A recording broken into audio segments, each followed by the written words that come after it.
Hey guys, welcome back to my channel. Today I'll be doing my Cup Series predictions for the 2026 season.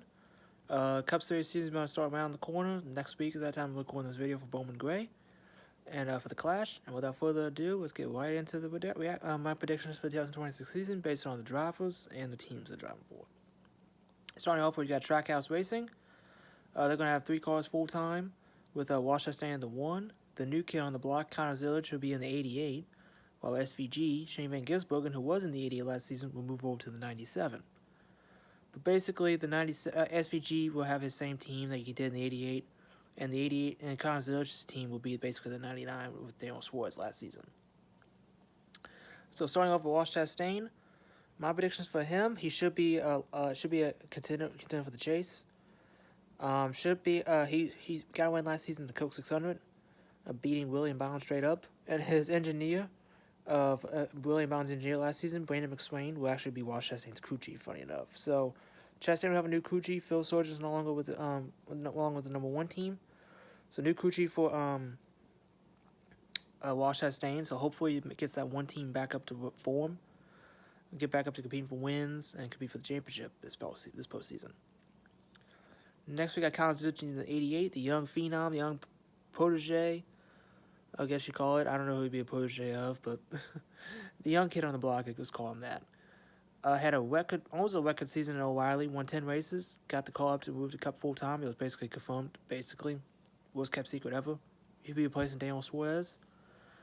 He'll have Randall Bodez as crew chief, who was Kyle Busch's crew chief this past season, which that should help Connor out. Randall was actually a pretty good crew chief on the road courses, so that's going to be a nice little pairing there between Zilich and Burnett. So for my expectation for Zilich, he should be, I think, a contender around the chase bubble. But I don't see him. I can see him winning one race, being only on a road course, but I don't see him winning on an oval. I can see him competing with SVG on the road courses, but I don't see. He might have some pop. He might have a pop-up one on an oval. Maybe get some top 10s, some top 15s. But I'm not expecting Connor to dominate like he did in O'Reilly. It's just not possible. Give him some time to get just to the next gen car, the Cup car, and he should be at least a contender on the road courses. It could be with SVG, but he should be a threat on the road courses at least with the SVG. But for the ovals, I expect him to struggle a little bit to start off the season, but as the season goes on, I expect him to get better.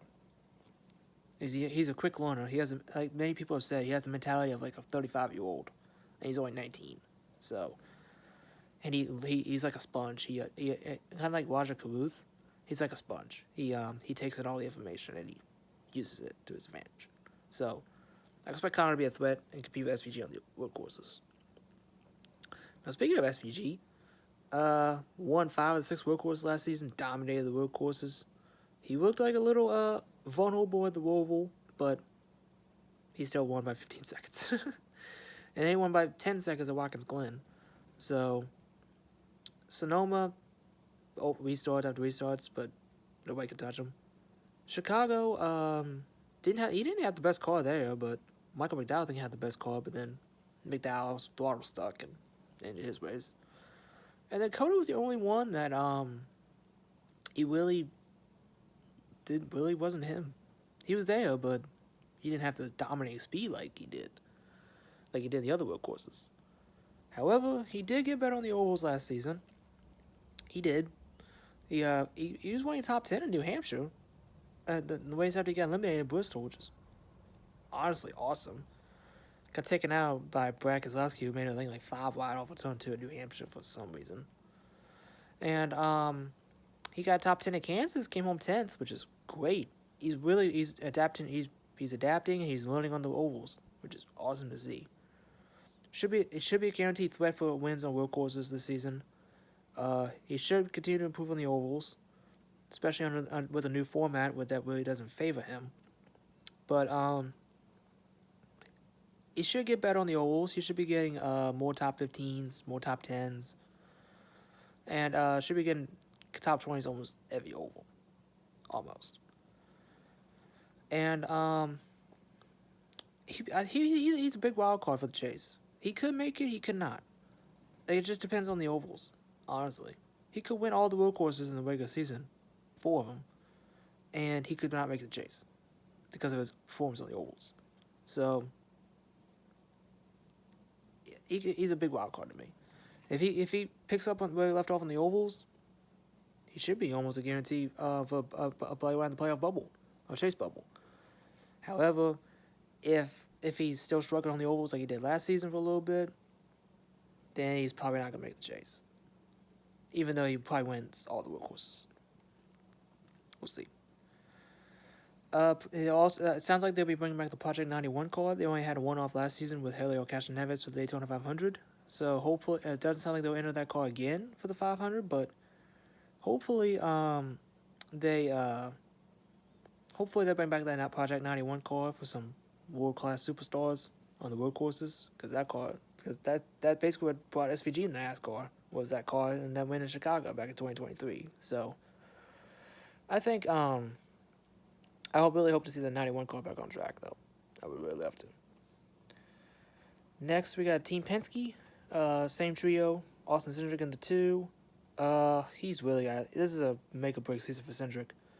Should be up there with Blaney and Logano. Should be a guaranteed spot in the chase, personally. But for some reason, once he got the Cup, he just stalled out. Yeah, he's got wins on plate tracks.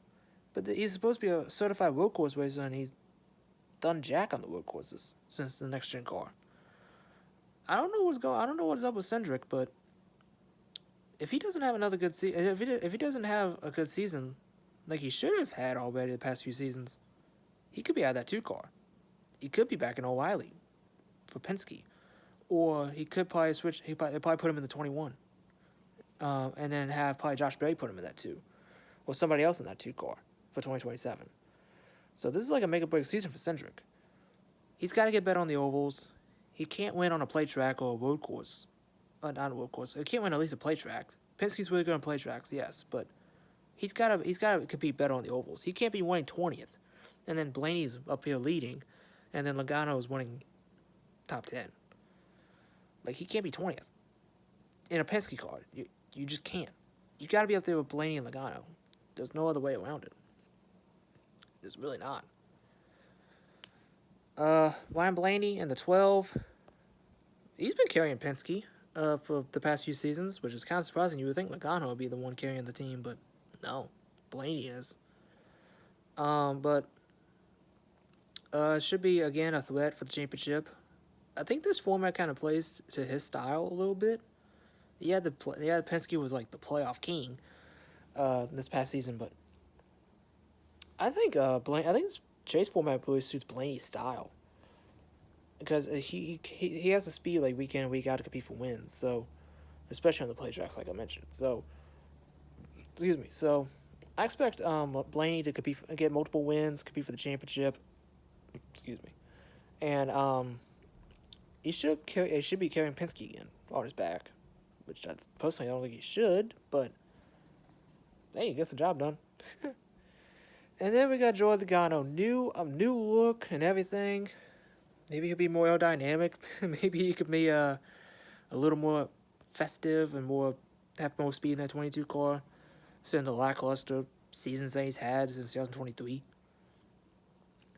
Because without that luck playoff format, Logano honestly should be interesting to watch this season. It's an even number year, which means he should be a threat for the championship somehow. Like last year.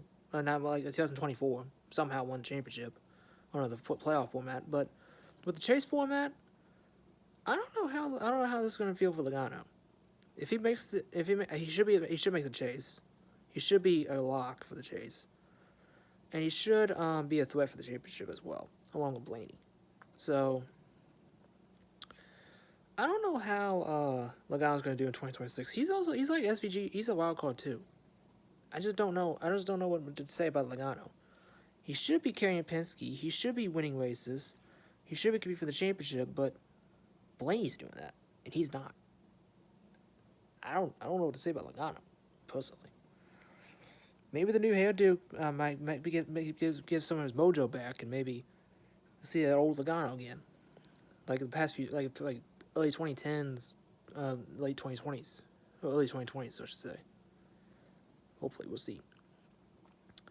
Next, we got RCR, dying ship at this point. That's not dying ship, drowning ship at this point. Got Austin Dale in the 3. Besides Richmond, and play tracks, I don't see Austin Dale do anything. He will not make the chase. But he'll probably sneak a win at Richmond again. He'll probably sneak a win at a play track, but Austin Dale's not gonna do anything. I'm sorry. He's just not gonna do anything. Kyle Busch though in the 8. This could be his final season RCR. Hopefully, fingers crossed. We'll see. He'll have a new crew chief in Jim Pullman. We'll see if Jim could bring some life back in the 8 team. But if Jim doesn't get that 8 car back up and going like he used to, I don't see a future in Kyle Busch or Butcher Choice Racing. I see him going elsewhere in 2027. Maybe to that 48 for Hendrick, maybe the 7 for Spire. I don't know. But as of right now, Kyle Busch should be a chase bubble contender. Not a lock, but right around the bubble. And hopefully Kyle Busch can get back to victory lane too. That'd be awesome to see. Oh, Wowdy back in victory lane for the first time since 2023 at Gateway. Hopefully. We'll see. They announced that they'll bring back the 33 on a part-time basis, so they'll have a third car part-time. I expect Jesse Love and Austin Hill to be in that car for select races. Rumor that Austin Hill might try and make the Daytona 500 in that 33. I don't know. We'll see. But expect both Austin or O'Reilly drivers to be in that car. Maybe a one-off, maybe for Will Brown, maybe on a road course, maybe. We'll see. Next, we got Frontline Motorsports. We got Noah Gragson in the 4. He had a dismal season last season. No matter where you looked, Noah was wrecking. And it wasn't even his fault, 90% of it. Like, he was winning like top 10, top 15 in Dover, and then he got taken out on strategy. He'll have a new crew chief this year with Grant Hutchins, who I believe was with Penske. He was an engineer, I think, for the 2 car for Penske. So hopefully Noah will be having a new crew chief. Should bring some life back into that 4 car. And hopefully Noah can he is a very talented driver. Noah's very talented. So hopefully Noah can get that 4 car up and going. And hopefully turn that last season around and have a better result this season. Won't make the chase, but hopefully just get the ball rolling, basically. Next we got Todd Gillen in the 34. Almost stole a win at Talladega last fall. That would have been awesome to see for Todd. Driving the flagship 34 for Front Row. He had dismal season too. He was outperforming in that 38 car, and then when he went to the 34, he just had another lackluster season.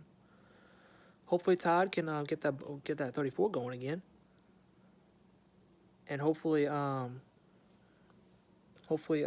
can get some more consistent runs going, more top 20s, more top 15s, maybe even more top 10s. Won't be the chase, but hopefully be a threat to at least steal a win, maybe at a play track somewhere. Who knows? Next, we got Zane Smith in the 38, announced last November, I think, that signed a multi-year extension with Front Row. So he'll be Front Row for at least another couple of years. Zane also had a little bit of a lackluster season. He actually started off the year better than he did in Aspire, so that's good. Hopefully keep that momentum up into this season. And hopefully Zane picked up a third place finish at Bristol last fall. He was there bound for the win with Carson Hocevar. So hopefully Zane can get some more speed in that 38 car, and hopefully Zane can get some more consistent ones in that 38 as well. And they announced, I believe, yesterday, by the time I'm recording this video, that they will be having a 4th car for the Daytona 500. The other Smith boy in Front Row, Chandler, he'll be trying to make the Daytona 500 in the 36 car. So we're gonna have 2 Smiths from different families on the same team try to make the Daytona 500. So wishing all the best luck to Chandler trying to make his first career Daytona 500. This will be his 3rd attempt, I believe, in a 3rd different team. Excuse me, because he had that bad wreck last season with MBM and he failed to qualify for the race for colleague. So hopefully Chandler can get some hopefully can make maybe third time's charm for Chandler, make the Daytona 500, make his first Cup Series debut. We shall see. Next we got Hendrick Motorsports, the powerhouse, reigning champion Kyle Larson. Hasn't won since Kansas in the spring, but he won the championship. 3 wins last season. A little bit of an off year, but even though he still won the championship, a little bit of an off year for Larson. So I expect Larson to get back to victory lane, compete for the championship, get multiple wins again, and be a threat for the championship. And his championship finale being at Homestead should be right up his wheelhouse. Up against the boards, up against the wall, digging, going for that win, going for that championship possibly, down the road in November. Next we got Chase Elliott in the 9. Mr. Consistency. He's not flashy. He's just very super consistent. Got 2 wins last season. He won Atlanta in the summer. Then he stole the win at Kansas in the fall. I expect Chase to be a threat for the championship. This Chase format, no pun intended, is up Chase's wheelhouse. He's a very consistent driver, not flashy, doesn't dominate races, but he wins races. And he should be he's consistent enough. He gets top 5s, top 10s consistently, top 20s consistently, to be a threat for the championship in terms of this format. So I expect Chase to be a major threat for this championship because even though he's not flashy, he doesn't win most races, and doesn't lead most laps. But this Chase format is about consistency. There's a bit of winning, but it also matters about consistency as well. And this is right up Chase's wheelhouse. I think Chase will be a threat. Next, we have William Byron, the 24, could be for the championship in the last 3 seasons. Once again, had multiple wins, threat for the championship. Kind of broke Denny Hamlin's heart, unfortunately, but that's just racing. And that format last season, it happens. I expect William to be a threat again for the championship. I expect all 4 guys to at least be a threat. At least. All 4 should make the chase at least. Williams should be like up there with Lawson and Chase, be up there for the championship, winning multiple races, leading laps. And I expect William to not only be trying to go for his 3rd straight Daytona 500 this season, but I expect him to be kind of consistent like Chase is, and get the wins like Lawson is as well. Next we got Alex Bowman in the 48. He went winless last season, almost won Homestead. It made a self-mistake and let Kyle Larson get by him for the win. But kind of like Cindric at Penske, this is a make-or-break season for Bowman. This Chase format, though, does line up perfectly for him because he's like Chase. He's not flashy. He doesn't lead laps, but he is consistent enough. So I expect Bowman to be a threat. Not like a major threat, but I expect him to be right there fighting for the championship as well. Like, close in the battle. But he's got to show something at least. I know Ally is very high on him. I know he could be a threat for the champ. I know he can be a threat for wins on a given week, but if he doesn't perform up to his teammates' standards and potentials in this season at 48, I wouldn't be surprised if Hendrick finds somebody else to replace him at 48, like Carson Hocevar or Kyle Busch. I don't know, but Ally really does like Alex. Ally really does like Alex, so I don't know. Maybe Alex could probably get like an extension that'll last until Ally's deal runs out in 2028, and then they may find someone else for 2029. I don't know. That's just my opinion. Next we got RFK. We got Brad Keselowski in the 6th. He won't be winning the Clash. Corey LaJoie will be filling in for him for the Clash. So Brad Keselowski's first start will actually be the Daytona 500. He broke I think his femur when he got out of his truck and slipped on some ice. Will he be 100% for Daytona? I'm not too sure. But this season kind of depends on how he starts off, if he is 100% come Daytona. So he came close to winning last season at Bristol and Phoenix. Didn't have a great start to the season, but once about midway through the year, like around the summer, into the fall, that 6 car was starting to be like its old self again. So with Jeremy Bones on top of the pit box as the crew chief, I expect Brad to hopefully get back to victory lane this season, and hopefully Brad can compete for the championship here. I don't think he'll be a threat for the championship. I expect him to make the chase though, even though he's not. But like I said, that injury that he had could be a factor in how his season goes for 2026. Next, we have Chris Buescher in the 17. This format just just is up his wheelhouse too, because he's not flashy. He's like Chase. He not flashy. He doesn't get wins, but he can get enough points and be consistent enough to be a threat. So I expect Chris to make the chase. Should be. I think he could be a lock, honestly, just because of his consistency. But will Chris get back to victory lane though? That's the question.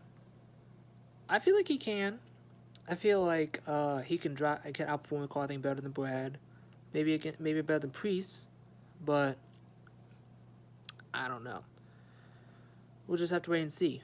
But I really do think Chris can get back to victory lane in that 17 car for RFK. Next, we got Ryan Preece in the 60. He had a career year last season. Got the most top 10s in a single season. Got the most top 5s in a single season. Got almost won Talladega in the spring before he got DQ'd. He finished third at Las Vegas in the spring. So Preece, if he can have the perfect weekend, he could probably still win. He could.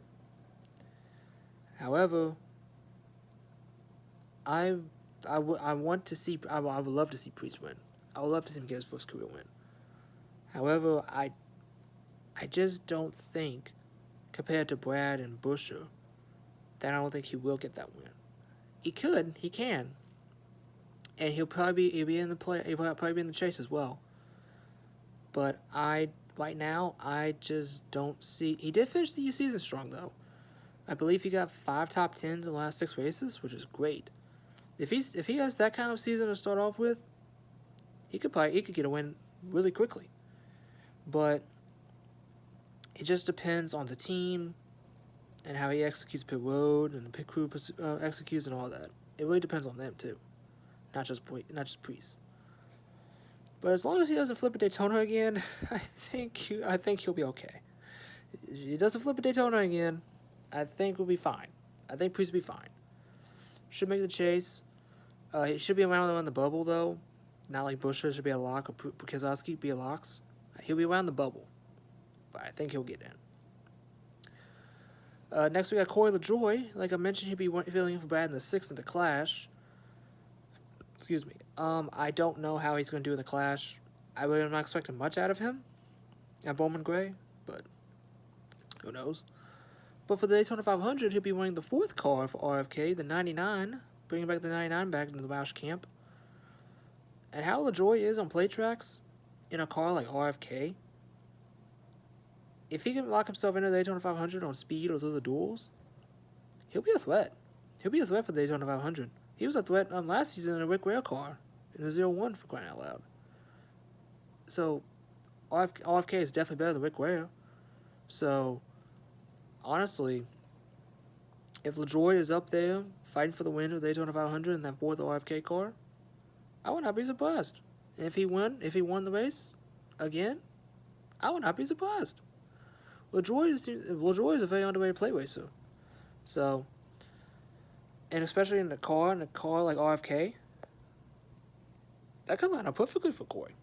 It could. It really could. But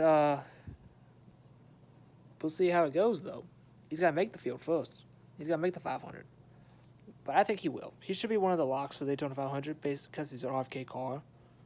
And I think that currently has like one of the best cars that's an open team right now. So he should make it in on speed at least. If not on speed, then definitely the duels. Next, we got Spire Motorsports. The only driver change going into 2026 is Daniel Suarez. Left his home at Trackhouse after 5 seasons and 2 career wins and 2 playoff appearances. He'll be driving the 7th car for Spire. This will be their 3rd driver in 3 years, which it sounds like it's a 1-year deal for Suarez, but if Suarez does not perform in that 7 car, I would not be surprised to see Suarez get kicked out of that car for another year again. I would not be surprised to see another driver in that 7 car next year. I'm hoping not, though. I hope it's Suarez. Hopefully this is a new home for Suarez. Can get his mojo back. He's going to have Ryan Sparks as his crew chief. He's going to be kind of like McDowell. He's going to be throwing the plate tracks and the road courses. Maybe on the ovals. Maybe he could perform on the ovals. Maybe Trackhouse was kind of lacking in the department there on the ovals. He did finish second though twice last season at Daytona and Las Vegas. So it's not like that. It's not like he was. I mean, he really wasn't good, but he wasn't bad either.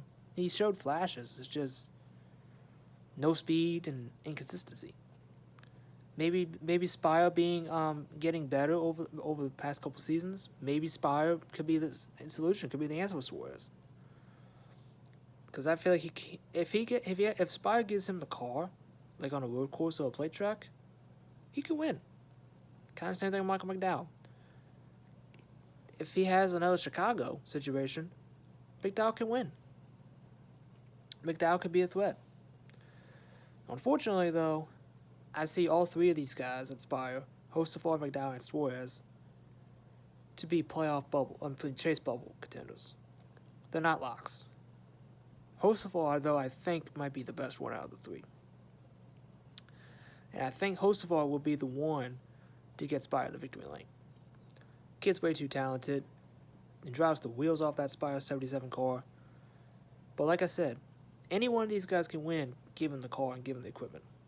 If they're given the right car, the right spot, and the right time, any one of them can win. All three can win.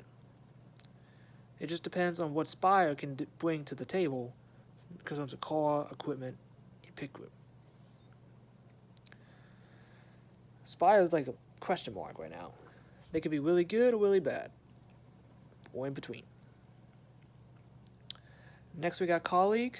They're gonna have no support from Chevy whatsoever with the truck team winning Dodge, so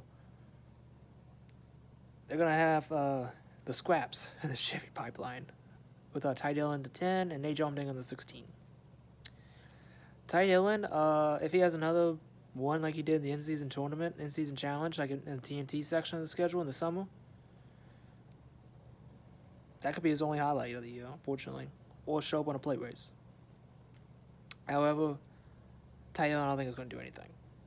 Kind of like last season, he really didn't do anything except the in-season tournament and some play races. But that's it for me. That's it for me, personally, for Ty Dillon. And with the rumor of Dodge possibly going back to Cup next season and Colleague being in the Dodge camp for 2027, I don't think Ty Dillon has a future in Colleague. Because his grandfather is with Chevy and RCR, Richard Childress, and ECR engines. So I don't see Ty being in that 10 car next season if Colleague goes to Dodge in 2027.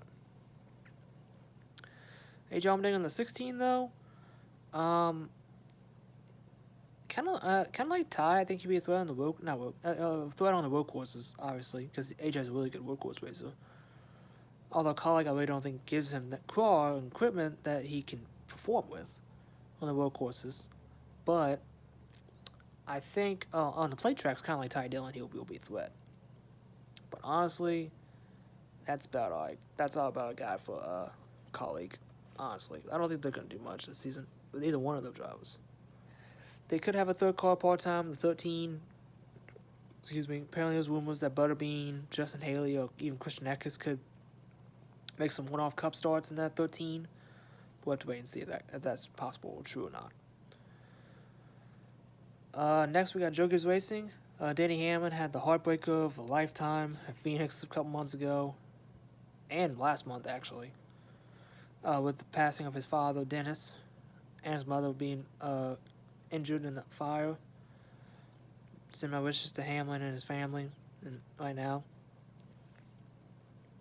Feel bad for him not winning the championship, but hopefully he can have another great season. He is I've said this before multiple times, and I'll keep saying it until he wins that championship. He is way too talented to not have a championship at this point.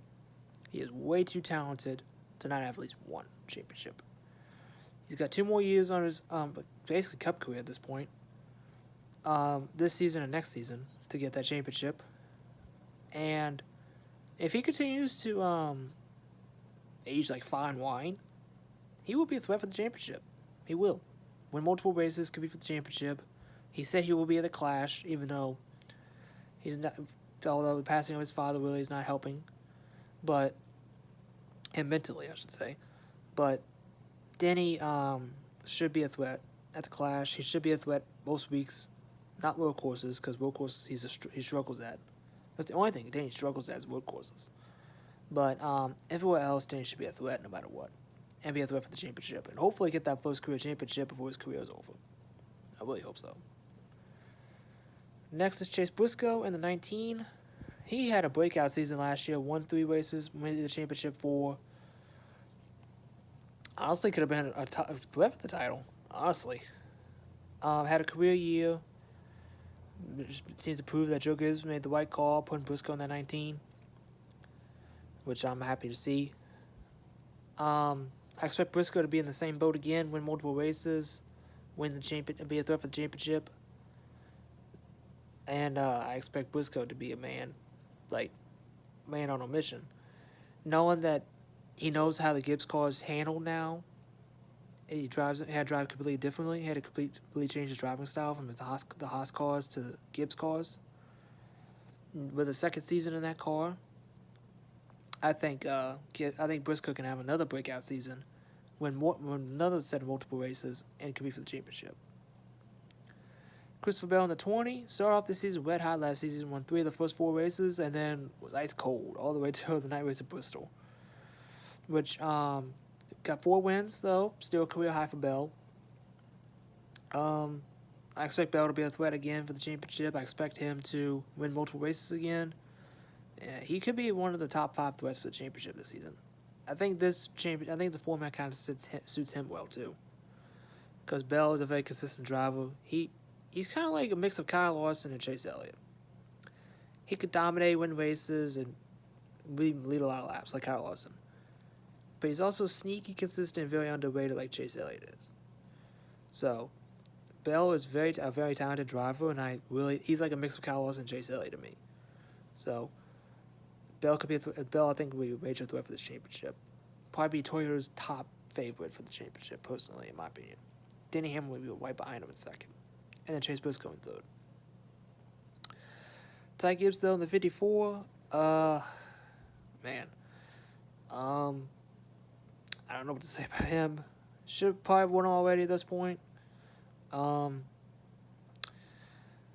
feel like he can win, but it's just when he can win. He'll probably be around the Chase bubble. I don't think he'll be a lock. He'll probably be around the bubble. But I expect Ty Gibbs to hopefully get that first career win, which I think he long overdue for that at this point. But I would say they probably put it back in O'Reilly, but his name's on the building, so he'll probably be in that 54 car as long as he wants to. Kind of like Austin Dillon and RCR. He'll be in that car as long as he wants to. But I feel like Ty should get that win already at this point, and I feel like he can, because he has the talent to. And I feel like he could be around the bubble for the chase, to make the chase. And I think he will as well. Next, we got Rick Ware Racing. They swapped the Chevy as well, along with another team we'll talk about here in a little bit. They might have a second car part-time being the 15. Maybe they'll probably bring Tim Brown back for the Clash, kind of like last season, maybe. I think Corey LaJoy will probably make some select starts in that 0-1 maybe again for Rick Ware. I don't know, maybe. It just depends. And Cody Ware will be in the 51 full-time again. I'm not expecting anything out of Cody except a pop-up plate race here and there at Daytona and Talladega. So, that's basically it. Next, we got the Wood Brothers and Josh Berry in the 21. Guy's first career win in Las Vegas last season, but then went ice cold after that. And they had probably the worst round 1 in playoff history, finishing last in all 3 races. But then he picked up at New Hampshire the following week and finished second to Ryan Blaney. And could have possibly won that race. So, for my expectation for Josh, I think he can get back to victory lane. He's a really good short track racer. And that's basically a 4th Penske car. So, I expect the Whippers to basically improve, hopefully, on the second season, be more consistent, and he should be around. He should be a playoff bubble, chase bubble contender as well. I feel like he can make the chase. I think he can win as well. Maybe only one race, maybe not. Maybe one race. I'm not sure if he can win two, but one for sure. And if he has a good season, maybe he'll probably move up into the 2 car in Penske next season. Who knows? But it all depends on how Cindric does, personally, I think. Next, we got 2311. We got Bubba Wallace in the 23. Got some new sponsors this season. Hardy's going to be on the car, leaving McDonald's leaving the team.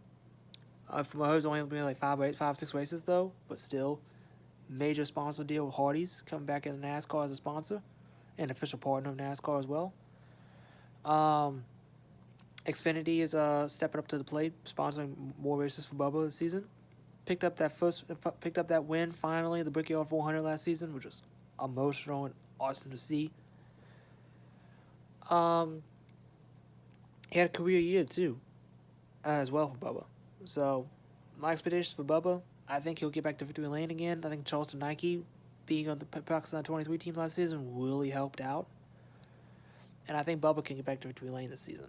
I really do. And I think he should be a lock for the... he's kind of like Chris Buescher. He should be a lock for the playoff chase bubble as well. Should be a top 10 driver. And I think Bubba will be a real good fit into the future for 2311.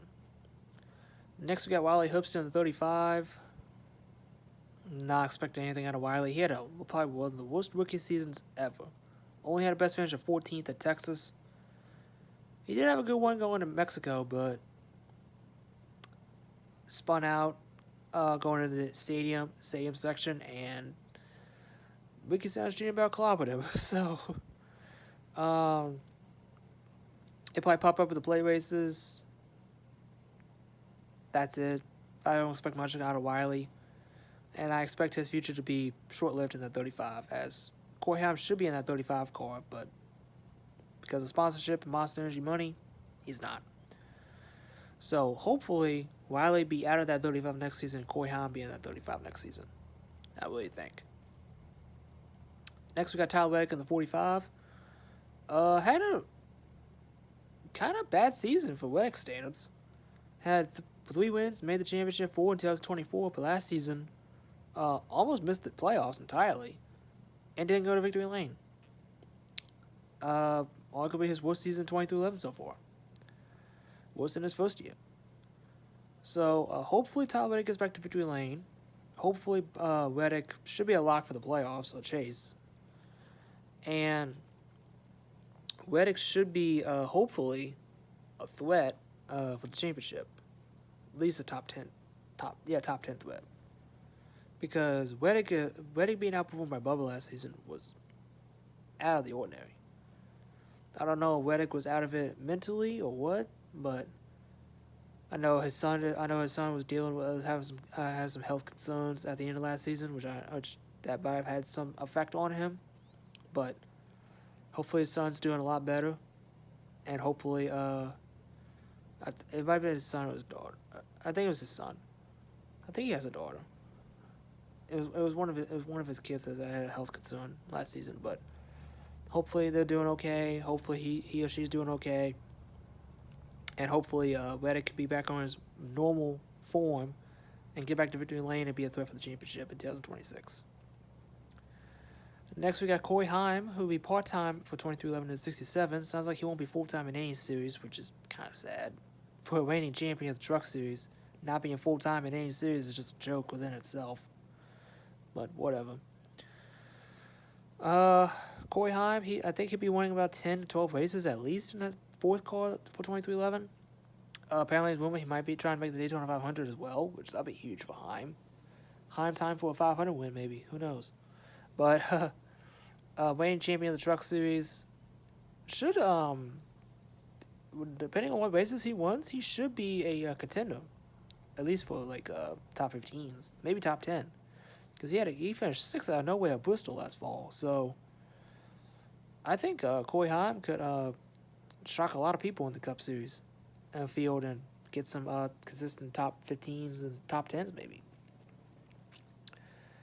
Next, we got GM Motorsports trying to make the Daytona 500 for the second straight season with Justin Allgaier on the 40. Competition was a little bit tougher this season, it sounds like, so it could be a little bit more of a challenge for Allgaier to make the Daytona 500 on speed. But I feel like he'll make the Daytona 500 on either on speed or through the duels. And I expect Allgaier to he didn't finish 9th in the Daytona 500 last season, so I expect Allgaier to at least be a threat again. Very talented driver. Next, we got Haas and the Haas factory team, Cole Custer in the 41. Like Wickway Racing, they made the stop from Ford to Chevy. They'll have an alliance with Hendrick as well, so they'll have Hendrick engines underneath the hood of that 41 car. This one's kind of interesting because if it's kind of like if they're gonna have the same success like Spire has, then Custer could be a little bit of a threat because Custer, he's a very talented driver. 2023 O'Reilly champion, multiple wins in the O'Reilly series. So if the alliance is kind of like what Spire has with Hendrick, then Custer could be a threat. Custer, that Haas 41 team could be a contender for top 15s and top 20s consistently. But it depends on what the alliance is between Haas and Hendrick. It kind of all depends on that. Next, we got Legacy Motor Club, who took a major step up last season with both of their cars. Both Jahan Nemechek and Eric Jones had better seasons than they had the past 2024. Jahan Nemechek got a career best finish of 4th in the Southern 500 at Darlington and 5th at Daytona 500 last season.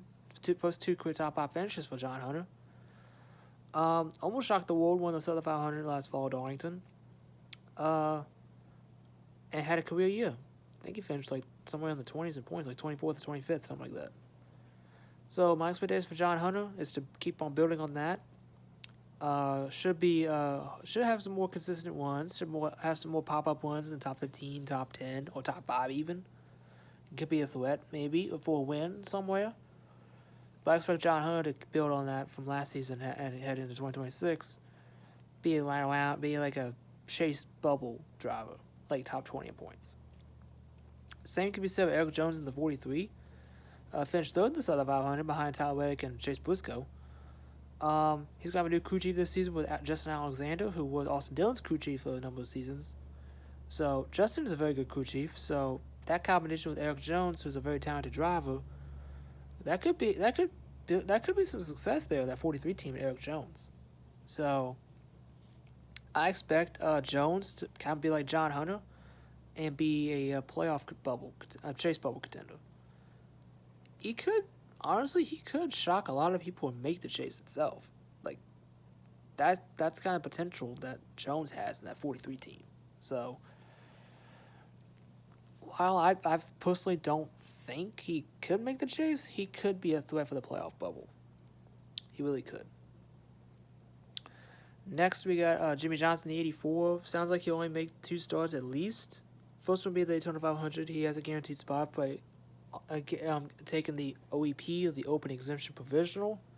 So no matter what he does in the Daytona 500, or like the duels or the qualifying, he'll be a lock for the Daytona 500. Just won't be getting any points or money for the result. And he'll be winning San Diego as well. So that could be so he has at least 2 races scheduled: the Daytona 500 and then San Diego. So hopefully Jimmy has some good ones in both those races, and hopefully might sneak in and try to get that 3rd Daytona 500. We shall see. Next, we got NY Racing. They'll probably part-time with the 44 car. Maybe J.J. Elliott. Maybe some races. Maybe Brendan Poole make a one-off. Definitely part-time for sure. So just be walking laps, getting some good ones in there as well. Same can be said about Via Motorsports in the 62. They announced that Anthony Alfaro will be trying to make the Daytona 500 again. So hopefully good luck to Anthony in the 62 bunch as well. Be winning part-time. Maybe Jesse Love can be in that car again for some oval races, or Austin Hill as well. And MBM with the 66 as well. They announced that Casey Mears will be trying to make the Daytona 500 in their car. So hopefully Casey, I don't think Casey will make the Daytona 500 personally. But if he does, that'd be awesome for that team. Very deserved. And then Live Fast Motorsports in the 78. BJ McLeod probably try to make the Daytona 500 again. I think I heard Catherine Lake will be trying to make some starts again in that 78 as well. She had some really good ones in that car. Finished 17th in the Brickyard 400, a top 20 for that car is a win. She outqualified Corey Heim for a spot in Chicago, which is, even though Heim had damage to his car, that's still incredible to outqualify a 2311 car, even though they had damage. Outqualify a 2311 car is just huge within itself. So, Catherine could shock some people again this season, like she did last year in her starts. Now I got the part-time. I saw Burt Myers in the 50. Apparently, I've seen Maravet will be back for the Clash of Bowman Gray with Burt Myers in the 50. Good luck to Burt trying to make the Clash. I don't think he will, but hopefully he'll have a good enough time out there in Bowman Gray. And that's all the part-time cars. Last full-time driver, we got Ricky Sanchez Jr. in the 47 for Hayek Motorsports. He started off the season pretty well last season, but then Nashville happened, and then his season just went downhill from there and never recovered. He was rumored to be possibly having a seat at Aspire, maybe, last season, but he said he has a multi-year contract with Hayek.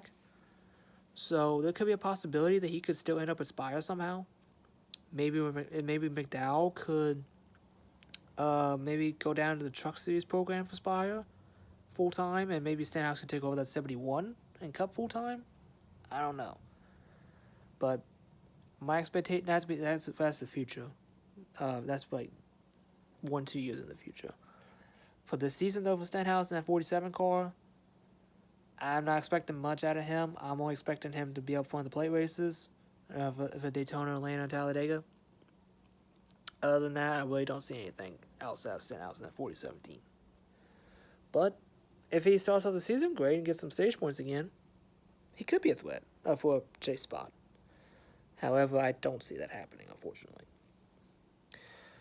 So that's going to be my 2026 Cup Series predictions. Chase format's the same as what it was with the playoff format. 16 drivers making in, 10 races. Starts at 75 in Darlington, goes all the way to Homestead.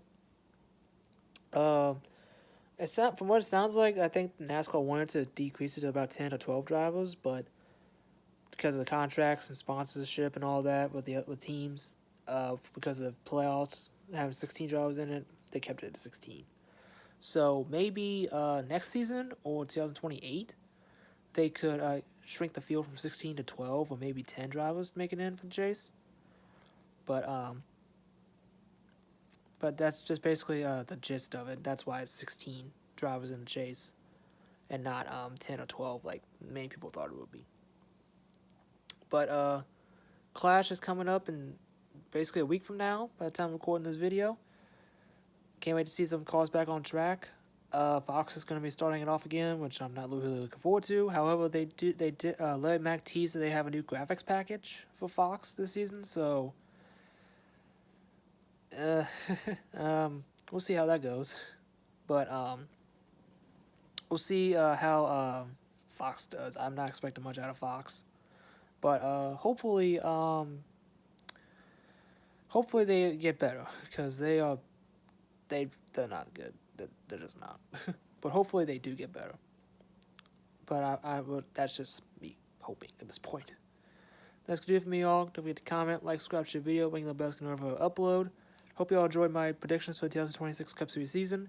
Can't wait to get it underway at Bowman Gray, then get ready for the Daytona 500 soon. And then we'll see how it goes from there. And I'm glad to be back here and trying to get some more content out for y'all, and hopefully carry on for 2026 and see how this new season goes with the chase format and the drivers and new teams and new places and all that. I'm really looking forward to 2026 and hope y'all along with me for the ride as well. Alright guys, catch y'all on the next one. See ya.